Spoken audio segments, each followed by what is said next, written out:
今コンサートをミニコンサートを行います。はい。コンサートってお客と演奏者との会話の時間なんです。会話の時間。音楽っていうのね。で、僕たちが演奏している方が何かを発信します。そして皆さんがそれをなんかキャッチします。それが楽しいなとか綺麗だなとかかっこいいなとか、そういういろんなものをキャッチすると思います。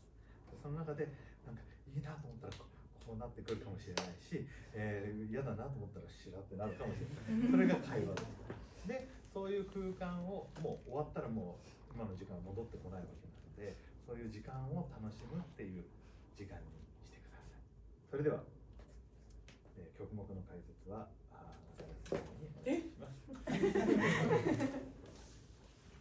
聞こえてたから分かると思いますけど、ゆずの夏色を演奏します。夏終わっちゃうけど夏終わっちゃうけど、夏の最後にいいんじゃないかなと思って、楽しい曲なので楽しく演奏したいなと思ってこの曲にしました。楽しいなと思って聴いてくれたらいいなと思います。よろしくお願いします。